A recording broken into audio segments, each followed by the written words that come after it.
What's going on, people? Welcome back to the opposition preview as we face Manchester United once again at Old Trafford, this time in the Premier League. And I'm joined by Beth from the United stand to get all the insights ahead of the game. Let us know your thoughts in the comment section down below. Beth, Carabao Cup. I mean, who cares about it? We're talking about it off here. It's a small little league cup that Palace have never won. That I would have loved us to win. But look, it was a shocking performance from Palace, in my opinion. But what did you make of the game and Palace as well? It was very comfortable for United, I thought. Well, this is the thing. If you go out the Carabao Cup, you're like, who cares about that? It's only a tin pot trophy. But if you win it like we did last year, you're like, oh, it's when you've not won a trophy in over 6 years, which we haven't, which is so bad for Man United. You're like, wow, this is everything. And now City have gone out. You're thinking, oh, maybe we have a chance. But if we get knocked out to Newcastle, I'll be like, no, I don't care about it.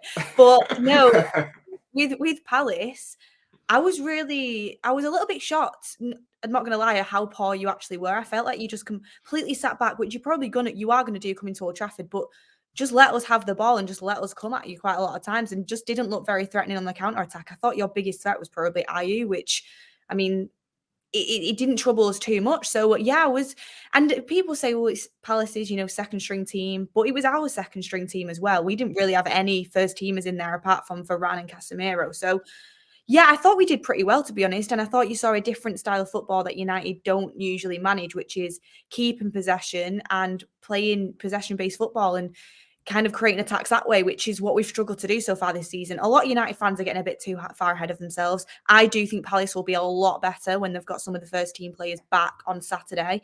And I expect a tough game tomorrow. I really, really do. But I thought it was quite comfortable, like you said, and I thought Palace could have done a bit more. I think they have more to offer than what they brought to the party, to be honest. Yeah, it's good that you've noticed that as well, because I thought, from all the United fans that I've been seeing, of course, it was a fantastic performance. As you said, that's Palace for you. You would see different play styles, here, possession. You might be struggling in possession before you face Palace, but then again, when you face Palace, we love giving teams that confidence, and it's a bit annoying in a way because I wanted us to have a good cup run. You're talking about not winning the trophy for about 6 years, but imagine about 100 years or so. That's how much of a drought we're in. So it's different levels. Of course, I would have loved it, but here we are. I guess it all cares about now, goes down to the league where you've been, look, as a neutral looking at United so far this season, there's been a lot of problems off field, on field as well. A lot of questions asked about Ten Hag.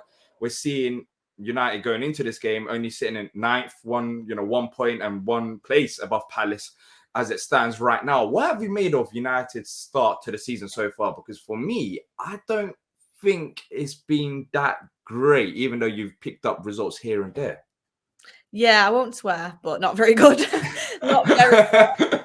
Yeah, I think we went into this season thinking we were going to be able to at least challenge with Arsenal for second place. City are going to win the league. Like, until Pep goes, I think that's always going to be the case. But I mean, we just started off so badly, like you said. I mean, against Wolves, they should have drawn that game with us. That should have been a penalty, and that would have been another 2 points down we would have been. And then against Forest, went 2-0 down, had to come back. Obviously, Spurs and Arsenal are 2 games that could have gone differently, to be honest with you, with some of the VAR decisions we have had. I mean, that we got the one on the first day, but we've had some close ones since then. We've had quite a few go against us. And then Brighton, it gets shocking performance, really was. Went to Bayern Munich, obviously, in the Champions League, managed to score 3 goals there, but still got beat 4-3, so not a good one. But against Palace, and like you said, and in our last game as well against Burnley, we didn't really play that well. We just had to kind of shut up shop and keep a clean sheet because we've been letting so many goals in, but managed to get the win. Palace was our best performance of the season so far, and it was our second string team basically, and that kind of begs a few questions. But what I do think is a massive bonus for us is we've had really bad injuries to start the season. That's not making excuses, but we've had Mason Mount, one of our new signings, has been injured. Højlund's only just come into the team, a new signing. I mean, Luke Shaw's injured. Then Marcia's injured. Now Reguilon's injured. We have no left backs. Wan-Bissaka's got injured, obviously. So Dallow's just kind of having to play every game. Martinez, Varane. We've had so many injuries. That's kind of hindered us a little bit. But I think the big thing that was the difference against Palace is, and this is why I want to kind of wait and see how it goes, because, you can't just judge it off one game. Amrabat coming in was big for us. Like, because our midfield has been terrible. Casemiro is for me, one of our best players, but it's looked shocking like at the start of the season because he's had no help. Bruno's been, trying to do everything, and Eriksen's got no legs. It's just the midfield pairing of Casemiro and Eriksen just does not have legs in it, so we get cut through, and it's too lightweight. Whereas bringing Amrabat in, I know he played inverted in the first half and then moved into midfield in the second half. It just adds so much more.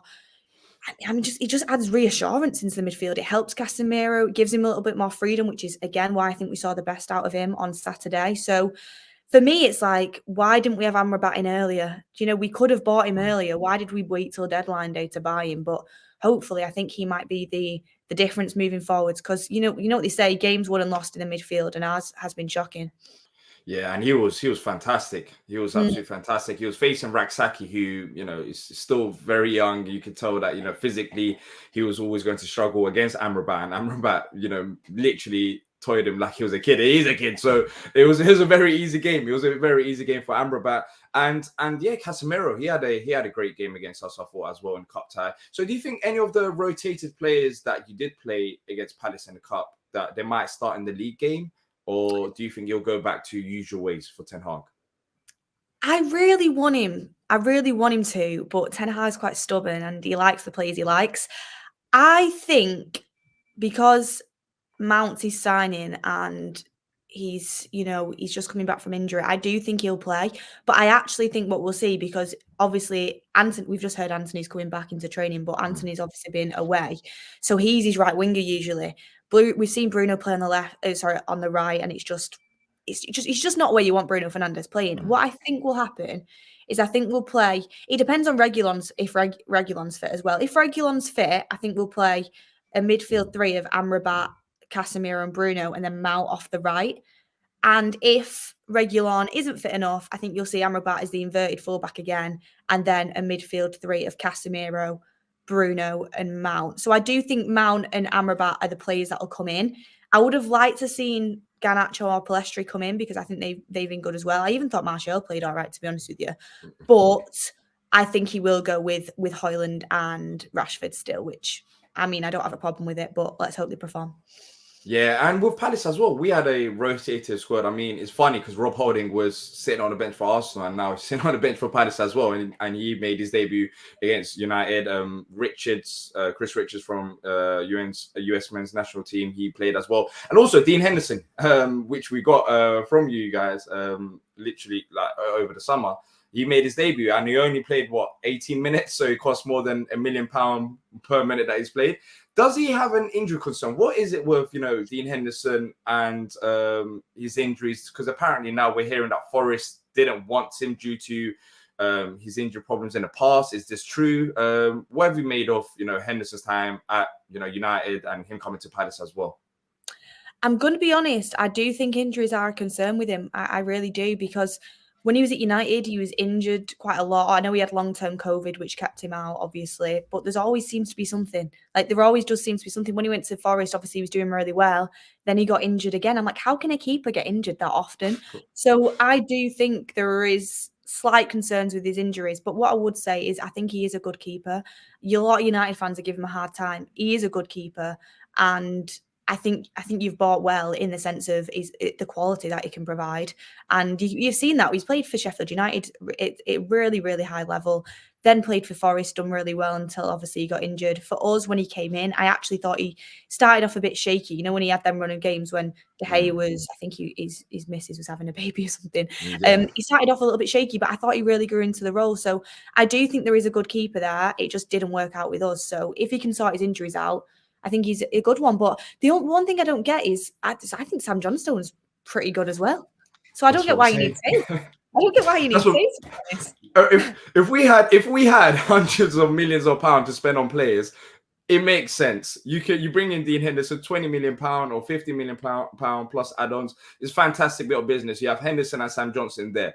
But when you have limited amount of budget, and you saw us in the cup game, and you rotate the squad, and you barely have any attackers, and Jordan Ayew is your best attacker, it makes you think, why did we spend that money on a backup goalkeeper?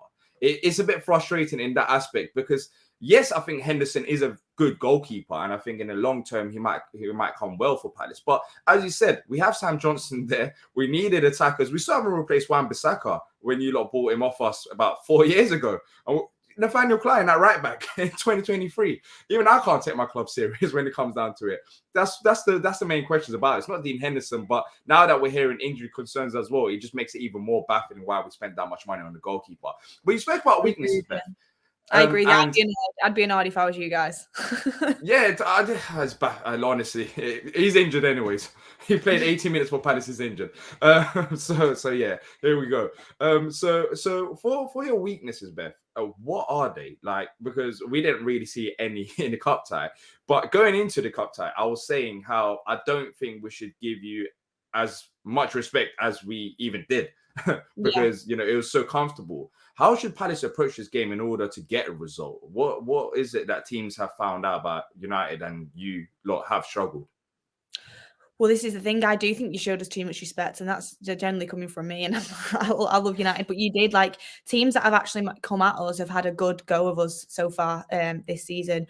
Well, how you can get at us? There's very many different ways. I think physically, off corners, off set pieces, we are weaker than top teams in that sense. Hopefully Varane is going to be back, and I mean he played at the weekend, so I assume he's going to start, so that's a big plus for us. But I think off set pieces, especially, I mean, Mateta, and you've got players that can kind of bully us a little bit physically, so I think that's a way that you can get something out of the game.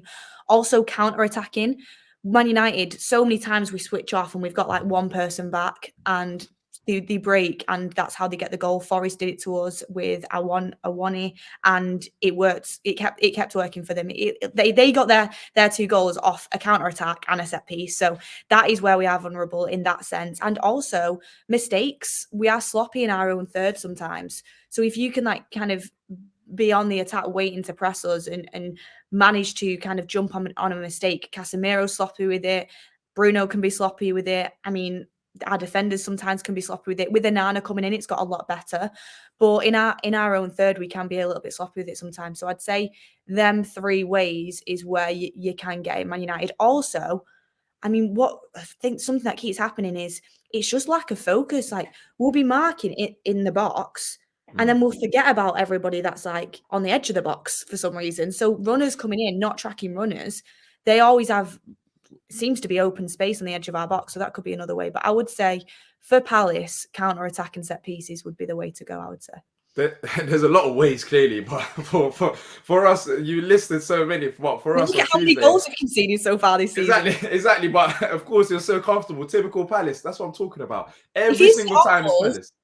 If you sit off us like you did on Tuesday. Was it Tuesday? Yeah. I think we'll be absolutely fine. You just need more threat on the counter attack if you're going to do that. I mean, I think Ayew is actually quite decent, to be honest with you, but you need more than just that. I think Mateta's good as well, but you just need a little bit more. But you'll have Eze back, who I think is quality, isn't he? So yeah, I'm just and glad also Gay and Anderson. I'm glad Elise is injured. I'm still haunted from that free kick at Selhurst Park.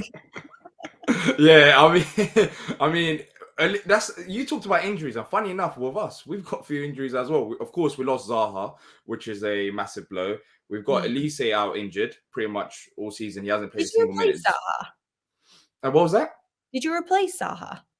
So we have, in a way, with a player from Flamengo, Matheus França. We bought him for about 25 million euros, which is quite high for a team like Palace. And funny enough, he's got a 5 million add-on for Ballon d'Or clause if he's nominated for Ballon d'Or. So we rate him that highly. But of course, he's injured as well, so we haven't seen a minute of him play. And we got Lerma, Jefferson Lerma, who's out injured now, Henderson. So we've got a few injuries as well. And also, I think our defense should be stronger when we do face you. When we have Gahey and Anderson instead of Rob Holding and Richards. Joe Ward, I guess, is an upgrade on the final client because I don't think you can be any worse than that. And yes, Sam Johnson will be in goal. So I do think it should be a more of a contested game. And we have got results against you lot over the past few seasons as well. Of course, you have beaten us, but I remember, I think it was Roy Hodgson in 2020. I think it might be COVID season where we beat United 3-1 at your ground, or 3-2-1 or something like that. So we have got, Yeah, exactly. It has happened a few times. It's never been a 3-0. I can't remember us losing 3-0 in a long time. Maybe back in the day, but yeah, it hasn't happened that often. But yeah, if Eze comes back in, we got Jordan Ayew, Edward, who's been fantastic for us. He's out injured. I think he scored 4 goals in 6 games now, so he's doing fine. Of course, he gets injured, so we have a little injury crisis going on as well. But in this game, honestly, Beth, I'm looking for a point. Just give me the point any day of the week. If we have another zero shots on target, but a very good defensive performance, I'll take that, because we just need to build a bit of momentum. Losing against United twice, that will kill me. I know a lot of United people, and even after that game, it hurts. It hurts. Everyone's coming and attacking me already. But for you, Beth, how do you see this one going in terms of score prediction? You said that you're a bit worried, but I know you're going to say like 2-3-0 United still. Do you know what it is? It's the fact I have such bad memories about playing Palace. If it was at Selhurst Park, I would be absolutely sure we'd drop points, because Selhurst Park is a really tough place to go, and I have to say it's an unbelievable atmosphere there. It really, really is. So, I mean, I'm glad it's at Old Trafford, but we also have had losses at Old Trafford, and we've had draws at Old Trafford against Palace. They are it's like our bogey team in a way. They are always someone that manages to get points off us. But like you said, really, really rate Gahey and Anderson. I think they're both really good centre backs. So them coming back in, you've just reminded me, is going to be tougher for us to score goals against them. And Eze, I always think, is a big threat. But I think it's a must-win game for Man United for the points we've dropped. We have to win. We have to win, because if we don't, it's just like, what is this season for us then? Because we've already dropped many points. I mean, we've dropped points against Spurs, we've dropped points against Arsenal, we've dropped points against Brighton. All 3 are losses. I think 3 out of 6 games have been losses. We have to win.